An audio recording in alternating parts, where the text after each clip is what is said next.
Entre el desembarco de Cristóbal Colón en 1492 y la rendición de España en la batalla de Ayacucho en 1824, transcurrieron 332 años de dominación extranjera en territorio latinoamericano.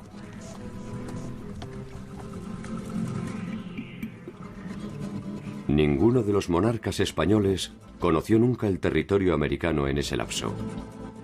Y la corte portuguesa solo lo haría en 1807 escapando de la invasión bonapartista. Durante esos 3 siglos se ensayaron los más variados, burocráticos, originales y absurdos sistemas de administración y control social. Tarde o temprano todos fracasaron y acabaron dando origen a la crisis del sistema. ¿Cómo y por qué se derrumbó el sistema de dominación colonial?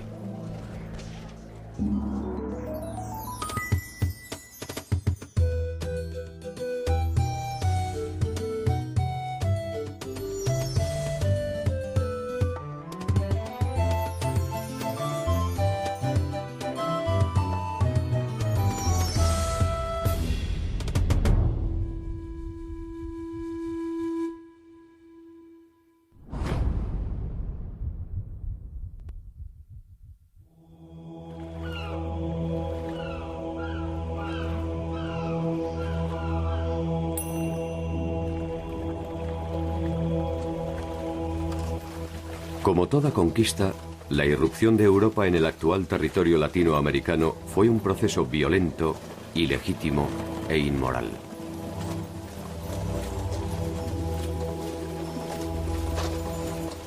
Una mirada tradicional explica los 3 siglos de dominación a partir de la ventaja tecnológica del invasor.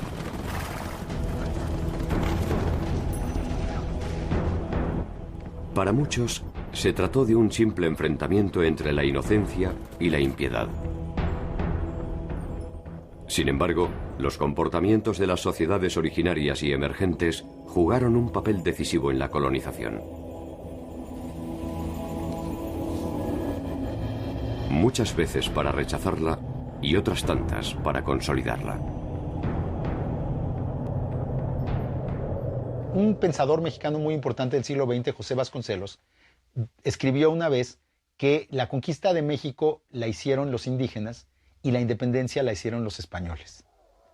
Esa frase es claramente irónica, pero tiene mucho de verdadero, ¿no? Realmente, como hemos visto, el ejército que conquistó Mexico Tenochtitlan y que destruyó el poderío mexica fue un ejército mayoritariamente indígena.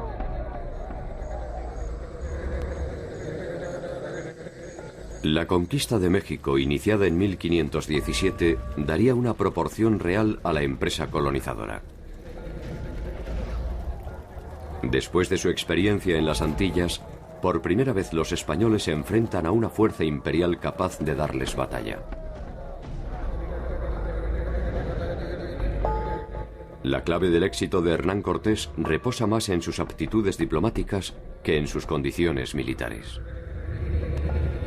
Cortés era un gran político, porque fue un hombre que supo identificar la posibilidad de las alianzas con los indígenas, que supo construir esas alianzas y que luego fue muy meticuloso en honrarlas y en mantenerlas a cualquier costo, porque sabía que esa era la clave para ganar el poder. Cuando los españoles se dan cuenta que venciendo a las cabezas de estos señoríos, toda la población se da por vencida sin prestar resistencia. Si han vencido a mis jefes o a los pueblos que han dominado a mi pueblo, quiere decir que yo no tengo ninguna posibilidad de resistencia. No hay que olvidar que en estos primeros años no debe haber habido en México más de 1,000 o 2,000 o inclusive 5,000 españoles cuando había pues quizá más de 10 millones de indígenas en el territorio. Era imposible que los españoles gobernaran directamente por la fuerza o por la política a los indígenas y sabían que los aliados eran fundamentales para ese gobierno.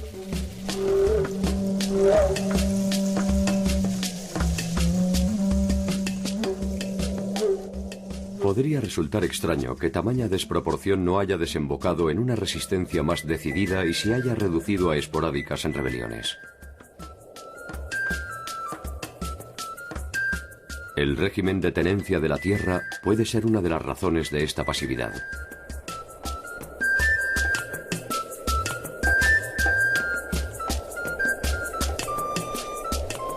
A los pueblos mesoamericanos les era muy preciado quedarse en la tierra que habían trabajado por milenios, pero realmente milenios, sus ancestros, y por lo tanto querían quedarse en los territorios que eran y aceptaron la subordinación.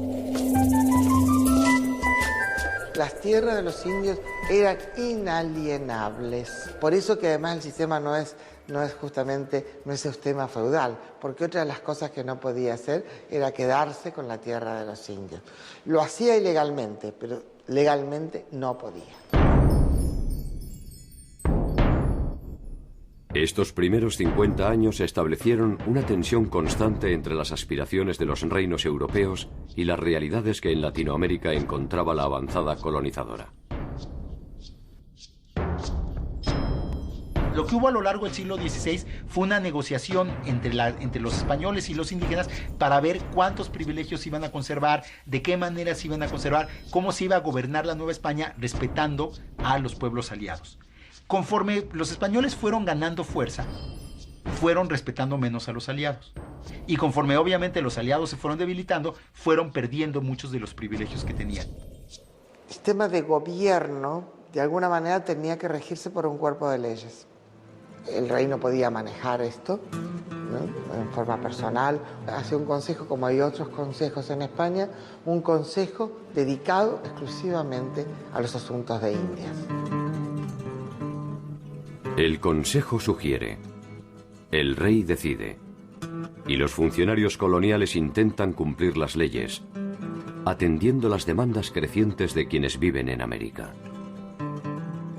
Os espanhóis não se intimidaram em criar instituições locais na América, enquanto que os portugueses, nesse sentido, foram muito mais centralizadores. Mas na medida em que eles criaram instituições locais na América Espanhola, eles possibilitaram que os criolhos, né, se formassem localmente, participassem de uma vida cortesã nas cortes vice-reinais, enquanto que os luso-americanos demoraram para desenvolver formas de sociabilidade de tipo europeu. Imaginar que dos mundos tan diferentes podían funcionar sin conflictividad transforma la empresa en una cruzada irracional.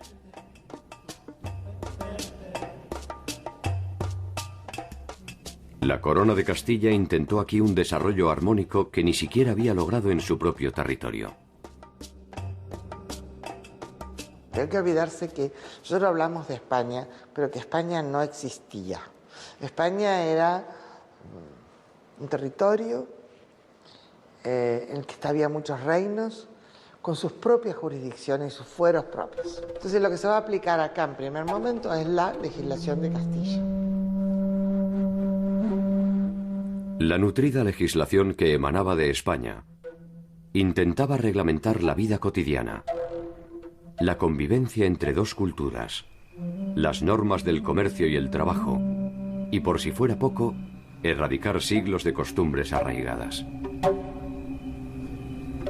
El problema de este Consejo de Indias es que la mayor parte de ellos nunca habían venido a América. Hubo algunos pocos casos de funcionarios que pasaron por América primero y luego fueron incorporados al Consejo de India. Esta gente nunca tenía una experiencia personal de cómo eran las Indias. A los problemas específicos de la colonia se suman los conflictos que se desarrollan entre las coronas europeas. El nuevo mapa del mundo se define en las Cortes. Y el Papa actúa como árbitro de las disputas, otorgando derechos a sus aliados, España y Portugal. O Brasil demora para ser ocupado. Os encontros pontuais, as expedições de reconhecimento da costa, mas a primeira tentativa mesmo de estabelecimento no Brasil mais efetiva, realizada pela coroa portuguesa, é 1549, quando se manda já um governador. Para entonces, España no solo había conquistado al Imperio Azteca, sino que también había derrotado a los incas. Desde el oeste, una expedición comandada por Pizarro avanzaba hacia el Amazonas. La primera fundación de Buenos Aires ya había fracasado, y Asunción se consolidaba como la ciudad más importante al sur continental. Brasil, en tanto, mantenía una precaria soberanía apoyado en el esfuerzo de los colonos. Há uma descontinuidade incrível na dominação portuguesa. A ocupação ela é descontínua e ela é descontígua, ou seja, com exceção da região de Minas Gerais, onde há uma malha urbana mais considerável, há um território imenso e parcamente ocupado. La expansión de las grandes potencias europeas en la búsqueda de nuevos mercados se alimentaba con cada civilización encontrada.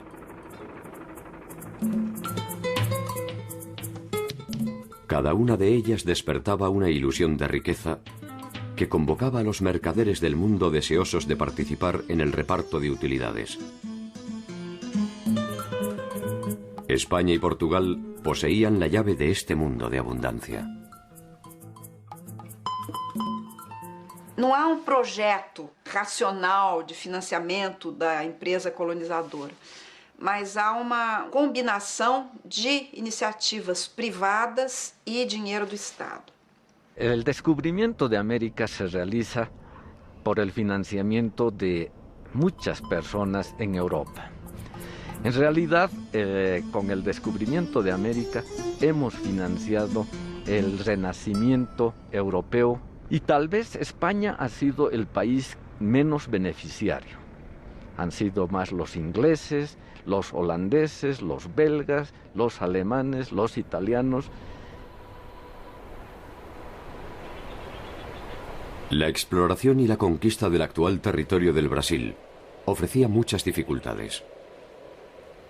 Y hasta el momento no se había encontrado ningún reino que se acercara siquiera a la magnitud de los hallazgos españoles. Ese desinterés no tardó en ser interpretado como una invitación. Francia, Holanda e Inglaterra decidieron que era el momento de arrebatar las llaves del paraíso.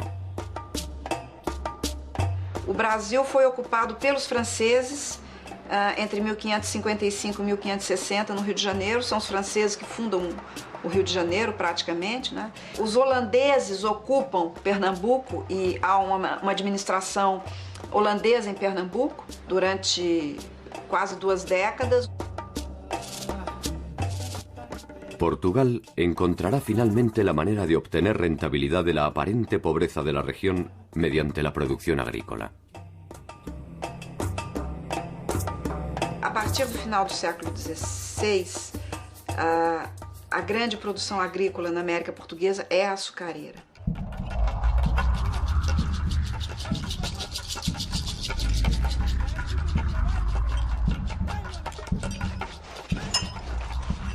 El tráfico de esclavos fue otra de las fuentes de ingresos primordiales de Portugal y de otras potencias europeas.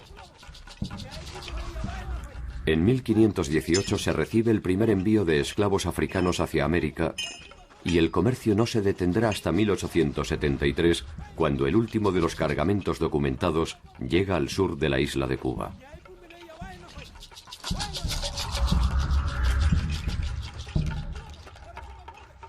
A presença de escravos negros ela é central na produção econômica americana e ela é central na organização da sociedade americana. A riqueza, sob muitos aspectos, ela é medida através do número de escravos que um determinado senhor possui. Havia um continente que surgia como fadado a ser escravizado, como é o caso da África. Por isso que hoje se diz muito que a humanidade tem uma dívida impagável, praticamente, com o continente africano.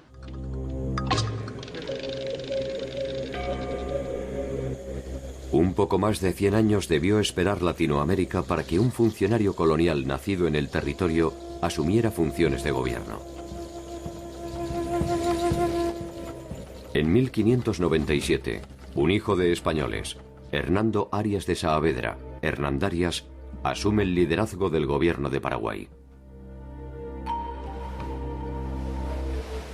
Desde el inicio de la conquista de la Cuenca del Plata, la resistencia de guaraníes y tupís puso en vilo tanto a la corona española como a la portuguesa.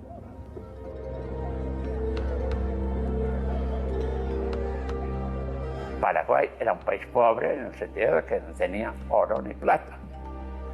Si encima tampoco tenía indios para trabajar con los españoles, entonces era más pobre todavía.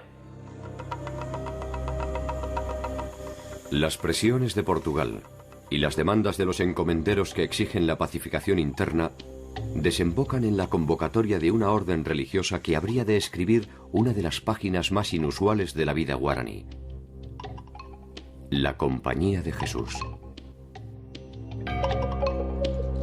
La Compañía de Jesús fue una organización piramidal que obedeció directamente al Papa al margen de las coronas. Era una compañía internacional y llega a América traída por una inquietud de Hernando Arias de Saavedra, gobernador del Paraguay.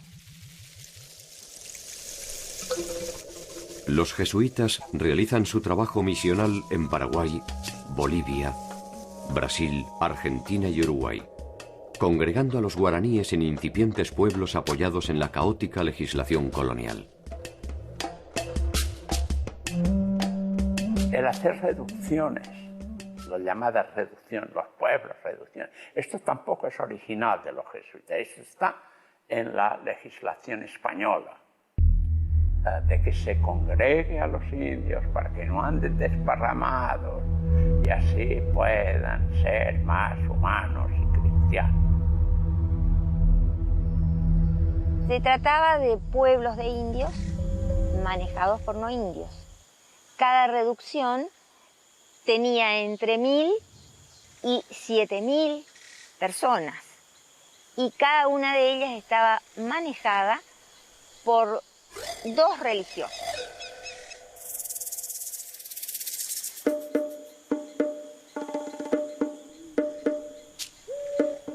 La experiencia jesuítica ha convocado innumerables debates. Más allá de su indudable éxito, las razones profundas de su emplazamiento y la aceptación de los indígenas del régimen reduccional pueden explicarse como parte de un complejo esquema de negociación que incluyó exenciones tributarias, acceso a herramientas y protección ante los abusos.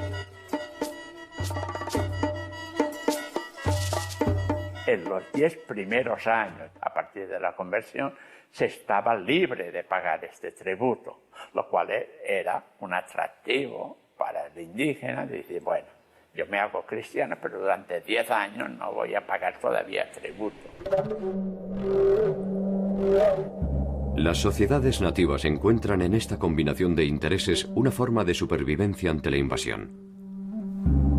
Y poco a poco se agrupan en torno a las misiones estableciendo una armónica convivencia.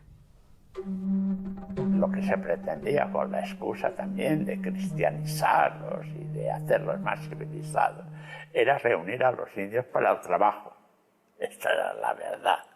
Se trató de un sistema social y político cerrado, pero con una salida económica muy fuerte.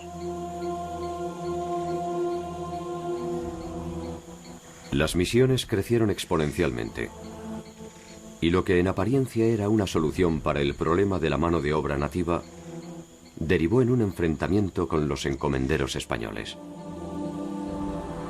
Los encomenderos en un primer momento pensaban que al final estos indios iban a caer en sus manos y se dieron muy pronto cuenta de que no.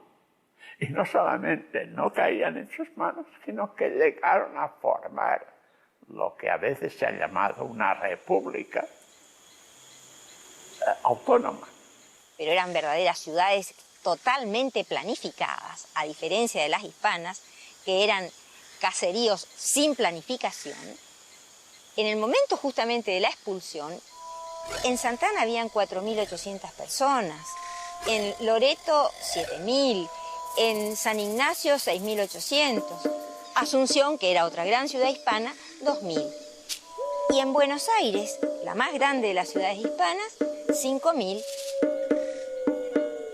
Con los jesuitas de esta época, con las reducciones que ellos empiezan, basados en la legislación española, basados en que también es un método para la misión, pero llevando el derecho a un nivel de radicalidad a lo cual los españoles no estaban acostumbrados, entonces hacen reducciones de indios para que puedan vivir por sus propios medios.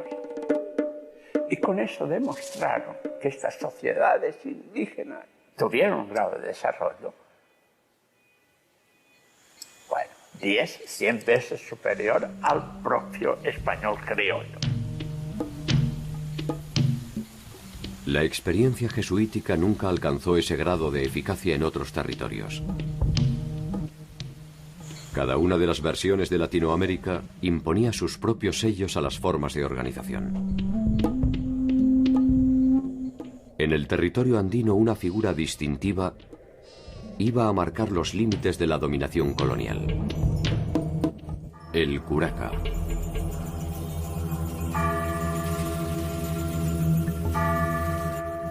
En 1548, en las cercanías del lago Titicaca, se funda la ciudad de La Paz.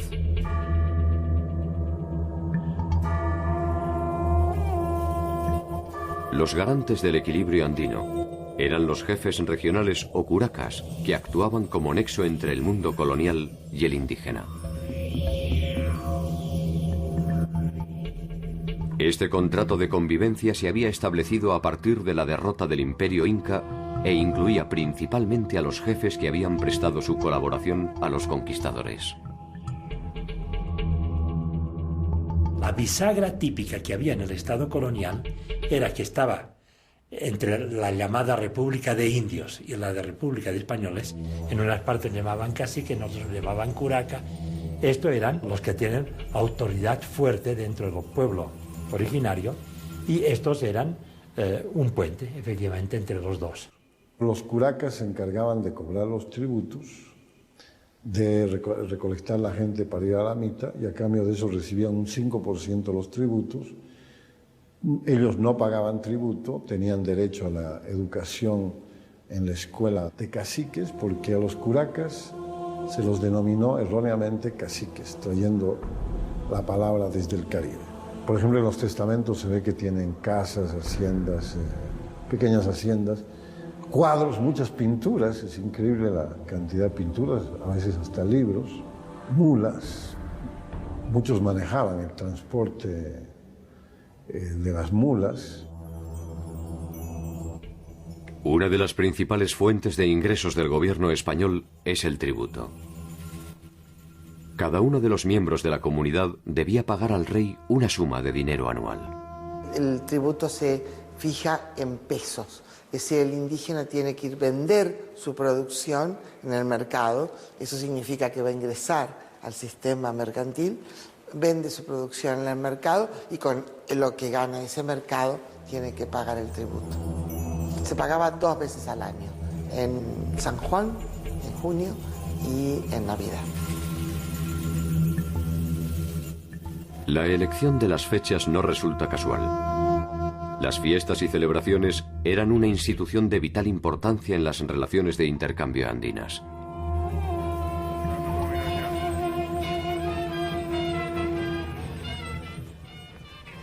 Los españoles les otorgaron una nueva significación simbólica, pero las mantuvieron como un instrumento de recaudación de bienes y servicios.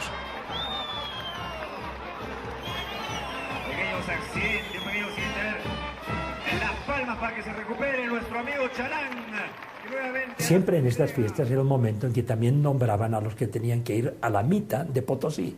Es decir, que llegaba allá y empezaba a recoger los tributos, y además de recoger los tributos, sabía quiénes tenían que ser los mitayos, los que tenían mita, es decir, que tenían turno para ir a Potosí.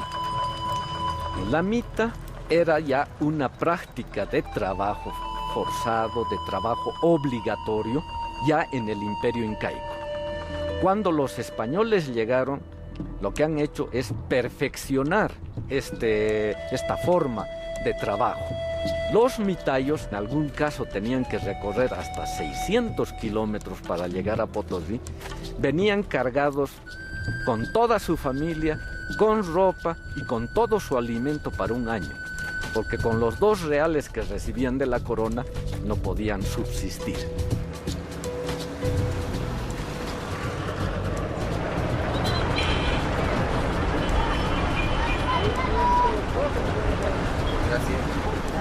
Ustedes no conocen y necesitan conocer la mina para trabajarla.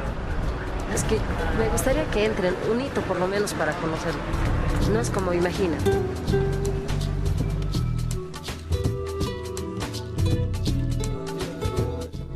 La designación de los mitayos se transforma en una fuente de conflictos. Los curacas designan discrecionalmente a los elegidos, quienes a cambio del pago de una suma pueden eximirse de esta obligación. En poco tiempo, este pago ilegítimo es una fuente de ingreso de vital importancia para la corona y fundamentalmente para los funcionarios coloniales y los curacas que presionan a la población siguiendo el nuevo protocolo de rentabilidad impuesto por los Borbones. Quizás es muy importante para entender todo lo que ocurre en este tiempo un cambio que ocurre en España, que es que entran los Borbones. Y los Borbones, vistos desde la perspectiva española y europea, son los modernizadores del Estado y por ende también de las colonias. Toda esa especie de convivencias, modus vivendi, que se habían encontrado entre la República de Españoles y la República de Indios, lo encontraban anticuado y lo querían modernizar. Y entonces el Estado tenía que ser mucho más fuerte en todas partes. Estas transformaciones afectan principalmente a los intereses de los grupos corporativos, encomenderos, comerciantes, propietarios de minas y transportistas. Incluso la Iglesia ve reducido su poder tanto en lo económico como en lo político. En 1776, la Compañía de Jesús es expulsada de España y Portugal. Y como consecuencia, debe abandonar las reducciones guaraníticas. Los jesuitas fueron sustituidos por franciscanos, mercedarios y dominicos. El mapa de Latinoamérica cambia al ritmo de estas reformas. Y se crean nuevas jurisdicciones políticas que buscan reforzar el control sobre la actividad económica. Lo que hoy es Bolivia dependía del virreinato del Perú hasta 1776. Desde 1776 hasta el inicio de la Guerra de la Independencia dependía del virreinato de La Plata, cuya capital era Buenos Aires. El territorio andino queda dividido en 2 regiones, una que responde a los intereses de Buenos Aires y la otra a los de Lima. Los convidados de piedra de estas transformaciones son los grupos originarios.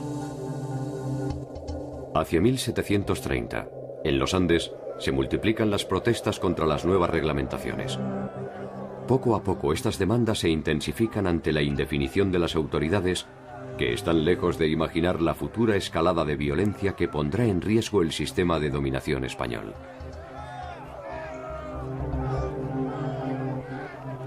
Los curacas, que fueron aliados de los españoles durante la conquista, y naturalmente sus herederos, gobernaron las comunidades andinas por algo más de 200 años. El doble de lo que había durado el Imperio Inca. El nombramiento de nuevos curacas, impulsado por los Borbones, los desplaza del centro del poder y compromete sus privilegios. Los españoles borbónicos empezaban a poner su gente, a olvidar a estos que era como, digamos, la nobleza que servía de puente entre los dos. Y empezaban a poner su gente como las principales autoridades. Llegó lo que aquí se empezó a llamar los caciques intrusos. Los caciques le daban distintos nombres que no respetaban esta autoridad de este estilo. Todo eso creó un montón de revueltas en distintas partes de resistencia a la manera en que se vivía, tanto en los indígenas como también en algunos españoles. Hubo una serie de rebeliones en todo ese tiempo.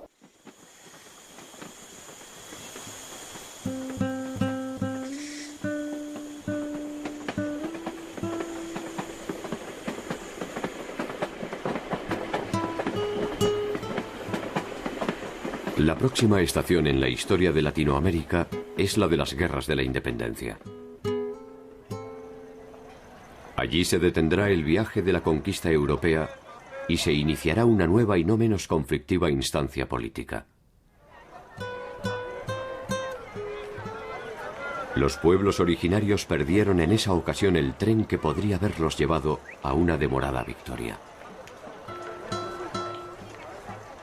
La fanática convicción del poder colonial los había homogeneizado como tributarios sometidos. Ese sometimiento estableció un grado de pertenencia común que originó muchas de las rebeliones indianas. La compra de voluntades y la obtención de módicos privilegios finalmente definieron la suerte de las revueltas. Mientras que algunos grupos resistieron con perseverancia la dominación, otros muchos prefirieron amoldarse a las condiciones del vencedor, dándole el impulso necesario para prorrogar el sometimiento. Quizás ese sea el único saber que nos legó la larga noche de la ignorancia.